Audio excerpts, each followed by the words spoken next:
Bonjour à tous les amis, alors j'espère que vous allez bien, que vous êtes détendus, reposés en ce week-end pascal un peu plus long qu'à l'accoutumée. Alors vous êtes les bienvenus sur la chaîne Sam Agriculteur Indépendant et Sam c'est moi. Et je vous emmène dans cette vidéo pour la préparation des premiers semis de maïs. Alors une vidéo un petit peu particulière puisque comme toujours, durant les vidéos de travaux, je vous fais part de mes pensées à haute voix, de mes réflexions, de mes contradictions, de mes interrogations, de mes doutes, du pourquoi je vais faire comme ça ou j'envisage de faire comme ci, bref. Et puis toujours cette météo qui commande. Et depuis la dernière vidéo, on n'a pas pris de pluie, on a eu 2 mm et puis 5 petits millimètres cette nuit, en espérant un peu plus ce soir. Donc finalement, toujours pas de protection de nos cultures me concernant. On a terminé les maïs, mais ça ce sera dans la prochaine vidéo où là je vous réserve quelques surprises qui devraient vous surprendre lorsque l'on parlera des semis de maïs. Mais pour l'instant, en route pour la préparation de ces parcelles. Allez, c'est parti!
Lundi 7 mars, il est 7h30, il fait 3 degrés, magnifique soleil. Et donc hier, j'ai nettoyé mon épandeur d'engrais, je l'ai graissé, enfin bref, je vais donc décrocher ça aujourd'hui, accrocher l'outil éventuel de travail du sol que j'envisage, hein, faudra essayer avant, pour préparer mes parcelles de maïs. Voilà, ça devrait bien s'arranger j'espère, même si ça a quand même un peu séché. De l'autre côté, le deuxième tracteur, je vais lui changer les roues étroites ce matin, car j'ai pas eu le courage hier après-midi. J'ai été un peu flagada de la semaine. Donc là, je vais changer ça ce matin à la fraîche, hein, et puis comme ça, ce sera prêt. Accrocher la trémie qui a toujours de l'engrais dedans, hein, fermer la trappe, tout ça, vider le doseur, c'était déjà fait. Et puis on va accrocher le semoir à maïs et le transformer en maïs, puisqu'il a encore les disques à tournesol, il a été nettoyé et tout, mais bon, voilà. Il faut le transformer en maïs et c'est ce que je vais faire ce matin. Et après on prépare pas quand on voit les 10 jours à venir. Peut-être préparer, rouler un peu pour gagner du temps, et que s'il pleut dessus, parce que ça va pas être grand chose, si jamais ça venait a priori, ça devrait bien s'arranger. Voilà, on est encore en réflexion, enfin je suis encore en réflexion. Allez, c'est parti. Alors on est dans la partie derrière moi où je disais justement que je sentais pas trop l'histoire. Je suis monté à 440 grains. Voilà, bon bref. De toute façon c'est ça où je sème pas, alors on va tenter. Et il se trouve que c'est un peu ce qui s'est passé. On a les rayons qui sont présents, mais selon les zones, on a des blés qui n'ont pas peiné, et puis d'autres endroits où c'est très clair avec un blé qui est chétif. En plus j'avais pas mis l'apport d'azote au début pour voir un peu ce que ça donnait en me disant qu'il peinait pas. Donc voilà, donc sur une grande parcelle de 15 hectares, c'est la seule qui est comme ça. Mais il y a 3-4 hectares à différents endroits, c'est pas chouette. Et puis 5-6 hectares que voilà, hein, ça semble un peu chétif. C'est un peu moyen, je le sens pas le truc. Alors il n'y a pas eu de frais dessus à part le désherbage derrière le semis. Donc on va sûrement envisager du maïs. Et je voudrais pas faire de glyphosate, donc je vais venir directement, en tout cas pas tout de suite, avec l'outil, voir ce que ça donne. Hein, et puis ça me donnera une idée. Mais je pense qu'en effet je vais basculer en maïs parce que bon, ça fera rien de bien. Faut être clair là-dessus. Et oui, c'est un peu moyen, je le sens pas le truc. On a tenté, on n'a pas réussi. Bon alors ça fait un peu mal au cœur hein, de revenir dans du blé qui finalement a servi de couvert et permet que ça s'arrange plutôt bien. J'ai hésité longtemps hein, mais la décision est prise, donc il n'y a rien à regretter. Il y a trop de nuances et même la santé du blé, mis à part dans certaines zones, on sent que c'est un blé qui va être chétif. La météo n'a rien arrangé. Donc voilà, donc je reprends avec un petit coup de fissurateur en micro-fissuration à 10 cm pour finalement faire un petit peu de terre et bien désherber. Je vais revenir avec mon outil à dents pour faire un désherbage ou à disque, je vais voir ce qui est le plus rapide. Et pour ensuite semer peut-être après la pluie.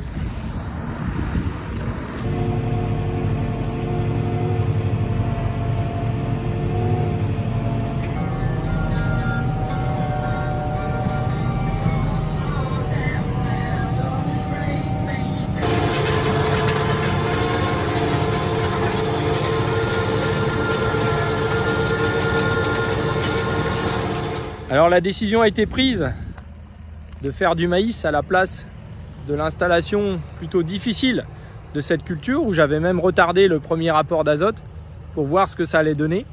Les conditions climatiques n'arrangent rien, on voit que le blé monte assez droit, qu'il n'est pas peuplé partout. Hein. À cet endroit-là, quand j'ai semé, j'avais même dit que je sentais pas l'histoire. C'est un peu moyen, je le sens pas le truc. Donc c'est un peu ce qui s'est passé à l'échelle du champ.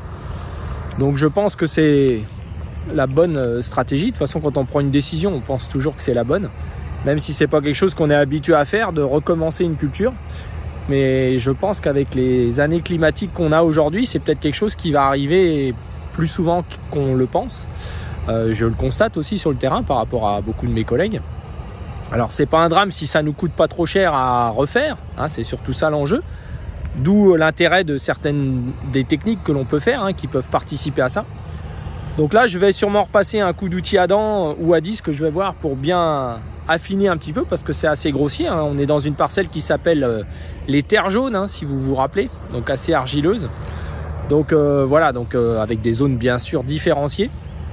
Donc on va voir ce que ça donne, et je pense que vu la météo qui a changé, avec une annonce de beaucoup de pluviométrie, je vais laisser pleuvoir dessus si ça pouvait être le cas, et après on ferait vraiment du très très bon travail, car finalement c'est une terre que l'on ressort de la torpeur de l'hiver en fait, et qui pour moi n'est pas un bon berceau pour une graine, pour que ça se passe bien.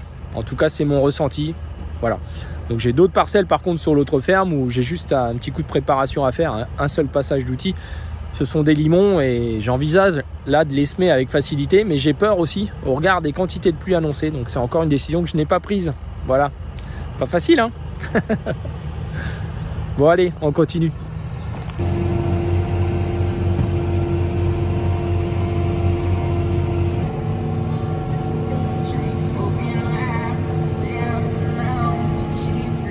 Alors là on est dans une zone où le blé est bien implanté. Finalement il a fait son rôle de couverture.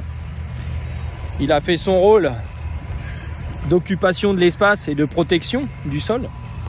Alors même dans les sols argileux, on voit que il a fait un travail qui devrait permettre que les mottes s'arrangent bien. La terre est très froide. Donc je pense qu'un petit passage d'outil à disque avec la bille puissante va essayer d'affiner, parce que je vais pouvoir aller plus vite qu'avec l'outil à dents, parce que j'ai des zones de cailloux, etc. Voilà, dans la terre argileuse, je pense qu'on fera un meilleur travail, et c'est bien ressuyé. J'aurais pas vraiment pu venir plus tôt, et surtout je n'avais pas pris la décision, surtout quand on est dans ces zones là où là le blé était bien implanté, hein. Donc voilà, donc c'est un choix qu'il faut faire à un moment donné au regard des conditions climatiques.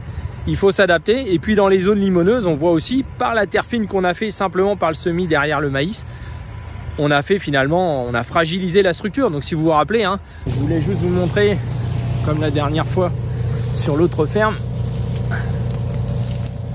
l'état des structures qui nous permet justement de pas trop tasser entre guillemets, c'est-à-dire que l'éponge du sol répond, hein, la compaction finalement c'est la réponse du sol ou pas en fait, hein, c'est la résilience du sol à compenser la charge qu'il a sur lui par ce phénomène d'éponge et d'équilibre entre les porosités. Donc évidemment quand on a une structure comme ça, forcément ça facilite les choses puisque c'est déjà davantage ressuyé que si c'était pas le cas. Je vous remets des images, mais il y avait les vers anéciques sous le maïs dans tous les maïs cette année qui se sont exprimés fortement. Alors venez avec moi, je vous emmène. Il faut quand même que je vous montre ça parce que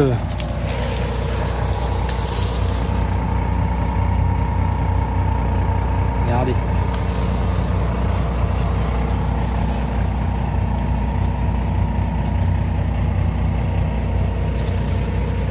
C'est partout comme ça. Même les roues de pulvé sont effacées en fait. On aperçoit des traces un petit peu blanches, puis en fait on se dit ah mais c'est la roue du pulvé. Chouette hein.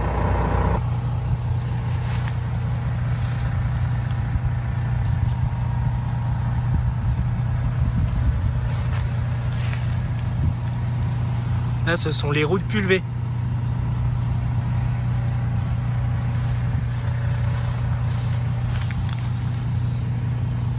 On l'a vu dans beaucoup de régions et ensuite c'était agréable à regarder, mais ensuite avec les conditions climatiques qu'on a eues après les semis, les animaux ont quasiment pas fait de travail en fait. Ils étaient en protection en sous-sol et on l'a bien vu, il y a eu peu finalement de régénération de nos sols durant l'hiver par rapport à ces conditions hivernales de pluie plus ou moins permanentes. Donc évidemment on a des structures qui sont finalement un petit peu refermées, hein, même si on a présence de vie.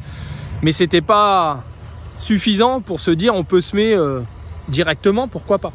Alors j'ai une autre parcelle où là par contre j'ai laissé repousser les repousses d'orge etc. qui ont occupé l'espace, un peu comme mon blé, mais où la structure semble bien et surtout c'est des sols tellement argileux que si les conditions ne changent pas, si je retravaille cette parcelle, je vais faire du mauvais boulot, hein. Je vais refaire des modes, j'ai pas de rotative, hein, faut pas l'oublier, hein, donc j'ai pas de tourniquette.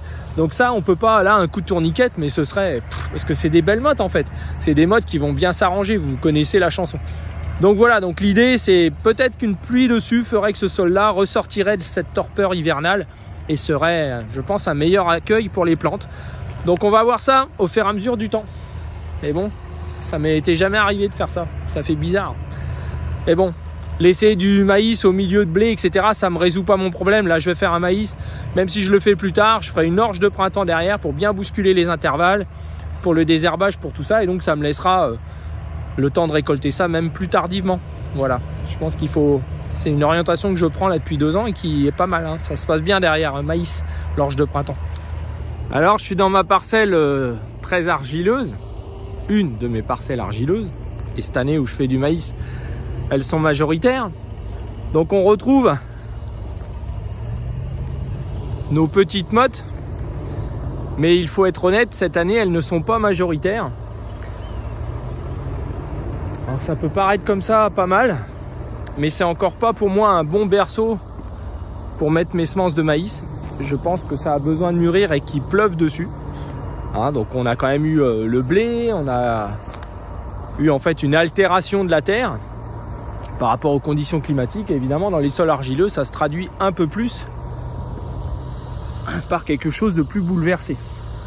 Donc on retrouve des petites mottes, sans doute que je réduirai facilement avec une tourniquette. Là c'est un petit peu plus délicat, juste avec des effets de choc. J'ai choisi l'outil à disque ce matin pour la bille, hein, pour avoir une bille plus puissante. Je m'interroge si je ne roulerai pas, mais j'attends plus de précision sur la météo, car l'idée serait peut-être de rouler et ensuite on pourrait semer directement, car on aurait beaucoup moins de mottes qui peuvent poser problème pour le désherbage, hein, c'est surtout pour ça, même si on les écarte de chaque côté du rang de maïs. Là j'ai suffisamment de terre fine, je pense, pour pouvoir faire une implantation à peu près correcte.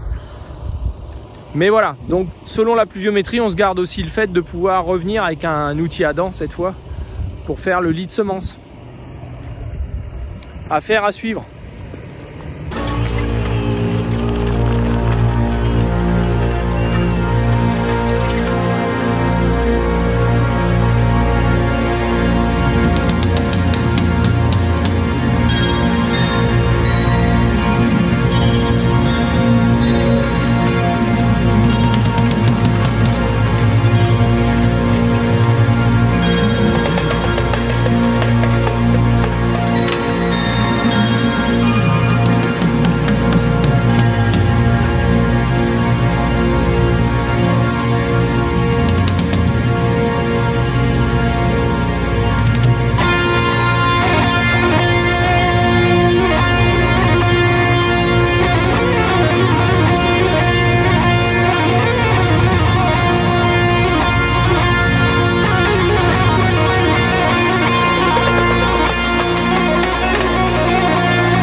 Bon bah finalement, quand on est maniaque, on est un petit peu trop exigeant peut-être des fois, puis il faut laisser le temps au temps. Donc là j'ai fait un deuxième passage après avoir terminé le premier, que ça fleurisse, là le vent se lève gentiment. Et donc bah, le deuxième passage ça fait un très bon travail finalement.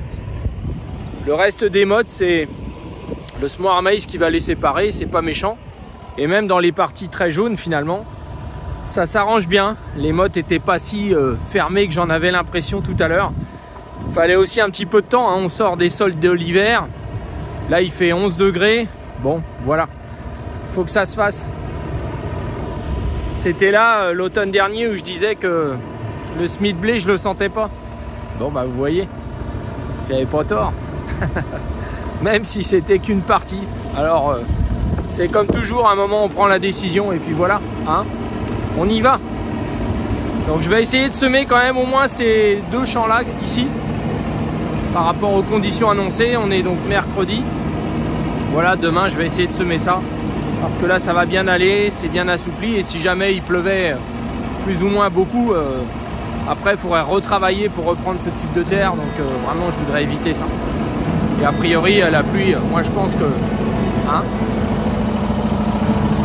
Allez, c'est reparti.